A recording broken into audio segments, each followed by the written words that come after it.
і мовчали, шановні. То хоч сьогоднішнього дня не мовчіть, не мовчіть. Любітеся, брати мої, Україну любіте, і за неї безталанну Господа моліте.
Захвативши Крим, немає жодних гарантій, що завтра вони не підуть далі.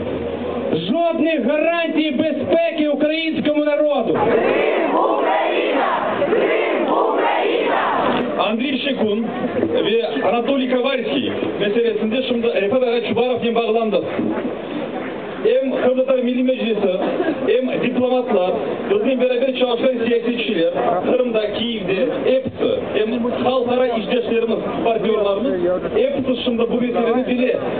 Ve bu mesele şimdi nezaret aslında, bakın bu meseleyi kullanıp şimdi gerginlik yapmayın. Çünkü karşı taraf bizden gerginlik bekliyor. Ular bizim işleşimiz, biz beraberimiz. Biz mutlaka bu meseleni çözeriz. Ama bu meselede biraz sabırlı olayım. Bu meseleyi kullanıp karşı taraf gerginlik çıkarmasın. Çünkü şimdi biz bunun için bunda toplaşmadık. Sabırlı olayım. Я русская. Путин пришел защитить меня, хотя я его об этом не просила. И я знаю, господин Путин, что вам глубоко плевать на мои проблемы, что вы никогда меня не защитите, как и любого русского, который здесь находится. Мы вам не нужны. Вам нужна победоносная война, которая позволит поднять вам рейтинг. А каков ваш рейтинг, вы знаете сами. Он очень низок в России. Я люблю Россию.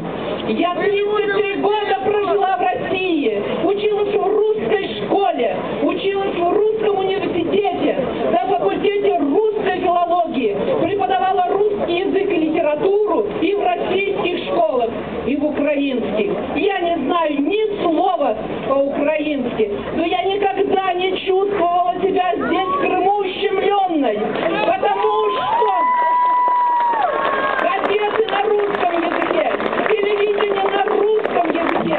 Но сегодня, в знак благодарности украинскому народу, великому украинскому народу, который отстоял нашу свободу, я выучу украинский язык.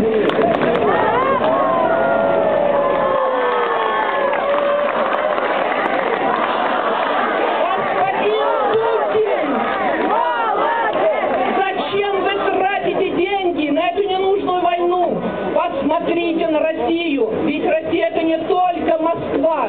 В Москве за 30 тысяч русских рублей работать не будут, а в провинции и 5 тысяч для них находка. Я хорошо знаю Россию.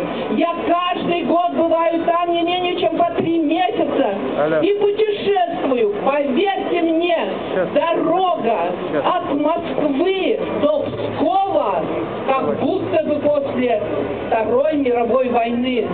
Все разрушено, дорог нет, работы нет.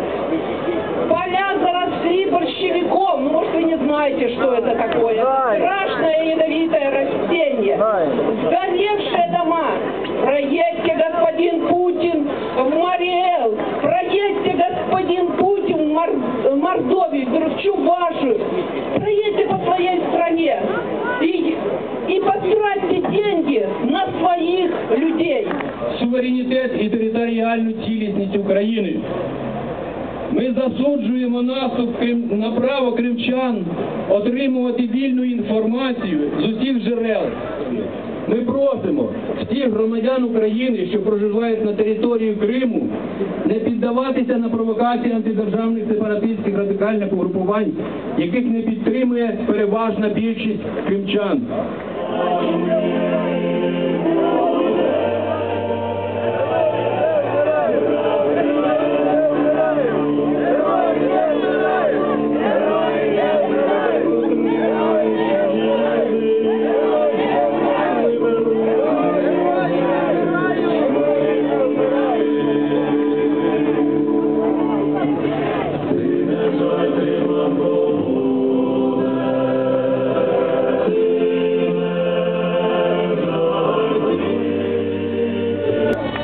Наши герои летят, поддерживали светы, слава Украине!